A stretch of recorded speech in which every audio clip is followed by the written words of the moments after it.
Hello friends, welcome back. Nick Marshall खवातीन को पसंद करता है, मगर अपने खास अंदाज में।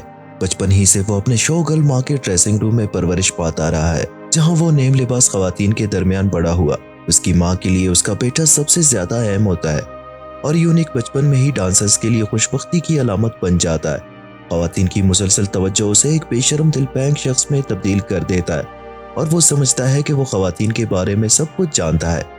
हर सुबह उसकी मुलाजमा, जिसे वो बेबी कहकर पुकारता है, उसे जगाती है, और साथ ही गंदे कपड़े, आधे भरे विस्की के गिलास, बचे कुचे स्नैक्स और खवातीन के मुख्तलिफ लिबास इकट्ठे करके धोने के लिए ले जाती है। निक कभी भी 10 बजे से पहले दफ्तर नहीं पहुंचता। वो एक बेहतरीन इश्तिहारी एग्जीक्यूटिव है। आज उसका बड़ा दिन है। उसका साथी मॉर्गन और उसकी वफादार सेक्रेटरी पहले ही उसे मुतवक्का तरक्की पर मुबारकबाद दे रहे होते हैं। निक अपने बॉस डैन के दफ्तर में दाखिल होता है, जश्न मनाने के लिए तैयार, मगर डैन उसे हैरान कर देता है, चूंकि खवातीन अब सार्फिन की खरीदारी में नुमाया किरदार अदा कर रही होती है। इसलिए तख्लीकी डायरेक्टर की पोजीशन जो निक को मिलनी चाहिए थी, अब एक खातून को दी जा रही है। हाल ही में मशहूर इश्तिहारी माहिर डार्सी अपनी पिछली नौकरी छोड़ चुकी है, और वही इस ओहदे के लिए बेहतरीन इंतखाब समझी जा रही है। निक इस खबर से खुश तो नहीं होता, मगर वो कुछ नहीं कर सकता सिवाय इसके कि वो सही वक्त का इंतजार करे, ताकि डार्सी को शिकस्त दे सके और इसकी जगह ले सके। इस नाखुशगवार मुलाकात के बाद निक अपनी साबका बीवी की शादी में शिरकत के लिए रवाना होता है, जहां उसे एक और हैरानी का सामना होता है। उसकी साबका बीवी और उसका नया शौहर हनीमून पर जा रहे होते हैं, और इस दौरान उनकी 16 साल बेटी एलेक्स निक के साथ रहेगी। दोनों का रिश्ता पहले ही मिसाली नहीं, और दोनों ही इस नए रहने के इंतजाम पर ज्यादा खुश भी नहीं। जब निक वापस दफ्तर आता है तो डैन पूरी टीम को उनकी नई बॉस डार्सी से मुतारिफ कराता है। डार्सी बगैर वक्त जाया किए जिम्मेदारी संभाल लेती है और सबको खवातीन की मसनूआत से बड़े डब्बे दे देती है, जिनमें नेल पॉलिश से लेकर पेंटी होस तक सब कुछ शामिल होता है। हर मुलाजिम को अगली सुबह तक इन मसनूआत की एक मार्केटिंग हिकमत अमली तैयार करनी होती है। निक, जो समझता था कि वो खवातीन को मुकम्मल तौर पर जानता है, जल्द ही समझ जाता है कि वो हकीकत में कुछ भी नहीं जानता। घर में निक शराब पीता है, तेज मौसीकी चलाता है और खवातीन की मसनूआत को समझने की कोशिश करता है, मगर सब कुछ उसके बस से बाहर होता है। मायूस होकर वो अपनी बेटी एलेक्स के बैग में देखता है और एक सीडी हासिल कर लेता है, जिसमें 9 उम्र लड़कियों के मशहूर गाने होते हैं। और फिर मजीद शराब पीने के बाद वो मुकम्मल तौर पर तजर्बे में डूब जाता है। वो अपनी नाक पर क्लींजिंग स्ट्रिप चिपकाता है, अपने बालों में मॉस लगाता है, मस्कारा और नेल पॉलिश लगाता है, और जब वो बहुत आगे जा चुका होता है तो अपनी टांगों की वैक्सिंग करने का फैसला करता है। दर्द नाकाबिले बर्दाश्त होता है, मगर वो हिम्मत नहीं हारता, और फिर 1 2 3 वो पैंटीहोज में घुसने की कोशिश करता है। एलेक्स अपने बॉयफ्रेंड के साथ घर वापस आती है, और दोनों में शदीद झगड़ा हो जाता है। एलेक्स निक पर इल्जाम लगाता है कि वो किसी की परवाह नहीं करता, यहाँ तक कि उसे उसके बॉयफ्रेंड का नाम भी याद नहीं। निक अपनी बात साबित करने के लिए फौरन नाम याद कर लेता है और बताने के लिए दौड़ता है, मगर रास्ते में दानेदार साबुन पर पाँव रखकर फिसल जाता है, सीधा पानी से भरे टब में जा गिरता है। और इससे ज्यादा बुरा यह कि उसके हाथ में पकड़ा हेयर ड्रायर भी पानी में जा गिरता है, और बिजली का एक शानदार झटका उसे बेहोश कर देता है। अगली सुबह निक को उसकी मुलाजमा बेबी जगाती है, और वो मामूल के मुताबिक शिकायतें करने लगती है, मगर वो हैरान रह जाता है जब वो कहती है कि उसने एक लफ्ज भी नहीं कहा। निक उलझन में दफ्तर पहुंचता है। हमेशा की तरह होटल का दरबान फ्लो इसे टैक्सी बुलाने के लिए कहता है और कोई शरारती मजाक करता है, मगर इस बार निक ये मजाक सुनने से पहले ही अपने दिमाग में महसूस कर लेता है। वो रास्ते में चलते हुए खुद को खवातीन के हुजूम में देखता है, और तब उसे खौफनाक हकीकत का अंदाजा होता है कि वो दर हकीकत खवातीन के ख्यालात सुन सकता है। दफ्तर में ये मसला मजीद शिद्दत इख्तियार कर लेता है। उसकी साथी खवातीन के ख्यालात उसके दिमाग पर हमला कर देते हैं। कोई उसे अहमक समझती है तो कोई बदतमीज। निक का खवातीन के मुतालिक बनाए गए तस्वुरात लम्हों में बिखर जाते हैं, और वो एरन को भी देखता है, जो खामोश दस्तावेजात पहुंचाने वाली लड़की है, मगर उसके ख्यालात से पता चलता है कि वो खुद को नजरअंदाज शुदा महसूस करती है और शायद कुछ खतरनाक सोच रही है। हैरत की बात यह है कि उसकी सेक्रेटरियां ही वो वाहिद खवातीन है जिनके दिमाग में कुछ भी नहीं चल रहा। परेशान निक अपने दोस्त मॉर्गन से यह राज शेयर करता है, मगर वो समझता है कि यह निक का कोई नया मजाक है। उसके बाद वो एक मीटिंग में जाता है, जहां हर कोई खवातीन की मसनूआत के लिए अपनी मार्केटिंग हिकमत अमली पेश कर रहा होता है। निक अपनी पुरानी हिकमत अमली पर कायम रहता है और एक ऐसे इश्तिहार की तजवीज देता है जिसमें एक नंगी औरत आबशार के नीचे खड़ी हो, ताकि लिपस्टिक फरोख्त की जा सके, मगर बोलने से पहले ही वो उन औरतों के दिमागों में उनकी मनफी राय सुन लेता है। मीटिंग में खुद को बचाने के लिए वो अपनी एक साथी की सोच चोरी कर लेता है। वो एक ऐसी औरत की तजवीज पेश करता है जो सरदर्द की गोलियां सिर्फ इसलिए लेती है ताकि अपने शौहर के साथ सोने से बच सके। डार्सी को यह तख्लीकी सोच पसंद आती है, मगर वो ज्यादा मुतासिर नहीं होती। निक जानता है कि वो मुकम्मल तौर पर नाकाम हो चुका है और फिर मुसलसल ख्यालात के हमले से बचने के लिए निक एक बार फिर वही पागलपन दोहराता है जो उसने पिछली रात किया था।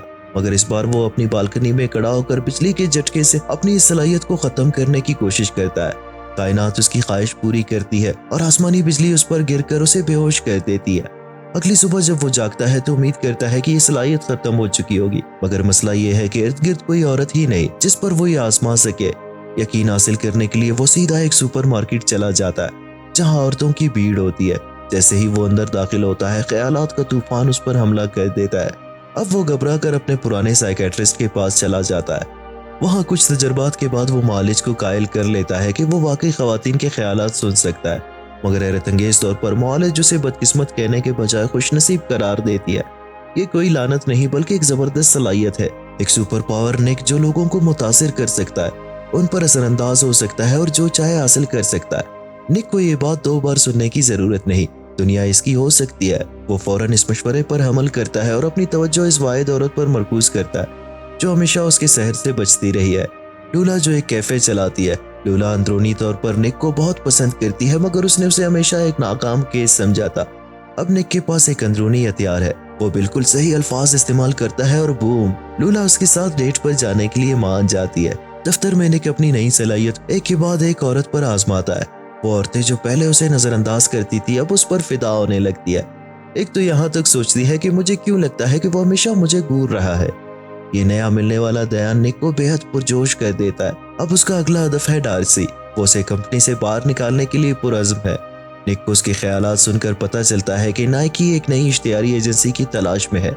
ये एक जबरदस्त मुआहदा है और निक उसे अपने लिए चाहता है, मगर डार्सी उसे खबरदार करती है कि नाइकी का फोकस खवातीन के मलबूसात पर है और उन्हें इस लिहाज से एक बेहतरीन तजवीज़ देनी होगी। अपनी नई कुव्वत पर एतमाद रखते हुए निक यकीन दिलाता है कि वो सब कुछ उसके काबू में है। जब वो ख्यालात पर गौर करते हैं निक खामोशी से डार्सी के ख्यालात सुनता है और वही अल्फाज अदा करता है जो वो सोच रही होती है। डार्सी मुतासिर होती है। घर पर एलेक्स और उसके दोस्त निक की मौजूदगी से ज्यादा खुश नहीं होते, मगर वो जल्द ही सूरत-ए-हाल संभाल लेता है और एलेक्स से वादा करता है कि वो उसे प्रोम के लिए बेहतरीन लिबास दिलवाने ले जाएगा। शाम को निक और लूला की मुलाकात होती है। सब कुछ शानदार अंदाज में आगे बढ़ता है, मगर जब वो लूला के अपार्टमेंट पहुंचते हैं तो मसला पैदा हो जाता है। निक उसके तमाम ख्यालात सुन सकता है और ये एक पल के लिए भी रुकने का नाम नहीं लेते, मगर निक चैलेंज से पीछे हटने वाला नहीं। वो लूला की सोच को सुनकर ऐन उसी के मुताबिक अमल करता है। नतीजा एक नाकाबिल यकीन रात। लूला हैरान रह जाती है और मुकम्मल तौर पर मुतमईन हो जाती है। पहली बार निक को एहसास होता है कि एक औरत को खुश करने के लिए जिस्म से ज्यादा दिमाग का इस्तेमाल जरूरी होता है। निक अब नाइकी के मुआहदे को जीतने पर मुकम्मल तवज्जो देता है और हर जगह अपनी सलाहियत को इस्तेमाल करके खवातीन के दिलों को जीता है। हत्ता कि वो साथी खवातीन जो पहले उस पर हंसती थी अब उसकी तरफ कैंची चली आती है। लेकिन एक गैर मुतवक्का बात होती है। डार्सी के साथ काम करते हुए निक उसकी जहानत, तख्लीकी सलाहियत और महारत की इज्जत करने लगता है। वो महज उसके ख्यालात चुराने की बजाय उसकी तारीफ करता है और उसे एक हकीकी साथी के तौर पर देखने लगता है। उनकी शराकत दारी से एजेंसी की कुछ बेहतरीन तख्लीकात सामने आती है और डार्सी भी निक को एक नए अंदाज में देखने लगती है। निक और डार्सी ऑफिस के बाद भी एक साथ वक्त गुजारने लगते हैं। निक की अपनी बेटी एलेक्स के साथ भी ताल्लुकात बेहतर होने लगते हैं। वो प्रोम ड्रेस खरीदने के लिए उसे ले जाता है और पहली बार एक अच्छे बाप का किरदार अदा करता है, मगर वहाँ एक ऐसी बात सुनता है जो उसके होश उड़ा देती है। दरअसल एलेक्स ने फैसला कर लिया है कि वो प्रोम के बाद अपने बॉयफ्रेंड के साथ सोएगी। निक फौरन उससे बात करने की कोशिश करता है, मगर एलेक्स उसे रोक देती है, ये कहकर के उसकी माँ पहले ही ये सब कुछ समझा चुकी है और अब निक को अचानक फिक्रमंद बाप बनने की जरूरत नहीं।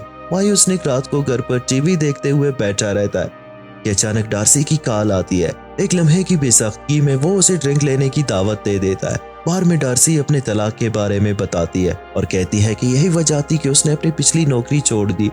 उसका साबिक शौहर उसी कंपनी में काम करता था और अलीदगी के बाद वहाँ रहना नाकाबिले बर्दाश्त हो गया था। रात का इख्तिताम एक खूबसूरत लम्हे पर होता है, एक किस के साथ। घर पहुंचते ही निक को एक गैर मुतवक्का मेहमान का सामना करना पड़ता है। वो 6 दिन से बेचैन है कि निक ने उसे कॉल क्यों नहीं की। उसके ख्यालात में उलझन है और बिलाखिर वो इस नतीजे पर पहुंचती है कि निक एक गे है। वो निक को बताती है कि तुम औरतों की तरह बात करते हो, उनकी तरह सोचते हो। निक, मान लो तुम मुकम्मल तौर पर एक गे हो। निक देखता है कि यह एक आसान रास्ता है इस सूरत-ए-हाल से निकलने का, तो वो उसकी बात की तस्दीक कर देता है और लूला मुतमईन होकर वहां से चली जाती है। दफ्तर में निक एरन के ख्यालात सुनता है। वो भी खुद को नजरअंदाज शुदा महसूस कर रही होती है। निक को मालूम होता है कि उसने एक बार एजेंसी में कॉपीराइटर बनने के लिए दरख्वास्त दी थी, मगर निक ने खुद उसे मुस्तरद कर दिया था। और अब यहाँ नाइकी के प्रेजेंटेशन का वक्त आता है। डार्सी निक को कहती है कि वो प्रेजेंटेशन दे, मगर निक उसका क्रेडिट डार्सी को देना चाहता है। डार्सी फिर भी निक पर एतमाद करती है और निक एक जबरदस्त प्रेजेंटेशन देता है। नाइकी बहुत मुतासिर होता है, मगर अगली सुबह जब निक दफ्तर पहुंचता है तो उसे झटका लगता है। नाइकी मुआहदे के लिए तो राजी हो जाता है, मगर डैन ने डार्सी को नौकरी से निकाल दिया होता है। निक एहतजाज करता है, मगर डैन नहीं मानता। निक फौरन डार्सी को सच बताने के लिए निकलता है, मगर रास्ते में एक और मसला आ जाता है। एरन लापता हो जाती है। निक एरन के अपार्टमेंट पहुंचता है, जहां उसे एक खाली दवा की बोतल और एक अलविदाई खत नजर आता है। खौफ से उसका दिल डूब जाता है, मगर एरन अचानक एक टेनिस रैकेट उठाए उसके पीछे आ जाती है। निक को जल्द ही एहसास होता है कि उसकी वो खास कुव्वत खत्म हो चुकी है। अब वो सिर्फ अपनी अकल और खुलूस के जरिए मामलात को ठीक कर सकता है। वो एरन को नौकरी की पेशकश करता है और वो खुश होकर मान जाती है। निक डार्सी तक पहुंचने की कोशिश करता है, मगर उसकी असिस्टेंट उसे रोक देती है। उसी दौरान निक की साबका बीवी उसे बताती है कि एलेक्स रात भर रोती रही है। निक फौरन उसके पास चला जाता है। एलेक्स ने फैसला कर लिया था कि वो अपने बॉयफ्रेंड के साथ ताल्लुक नहीं बनाएगी, जिसकी वजह से उसका बॉयफ्रेंड उसे छोड़कर चला जाता है। निक उसे तसल्ली देता है और वो आखिरकार पुरसुकून हो जाती है। मगर निक की रात खत्म नहीं हुई। वो सीधा डार्सी के अपार्टमेंट चला जाता है और एतराफ़ करता है कि उसने उसे धोखा दिया, उसके ख्यालात चुराए, मगर इस अमल में वो उससे मोहब्बत कर बैठा। डार्सी उसकी सच्चाई देखकर ये सोचती है कि निक बदल चुका है। वो उसे माफ कर देती है और एक तवील इंतजार के बाद दोनों एक दूसरे में खो जाते हैं। Thanks for watching.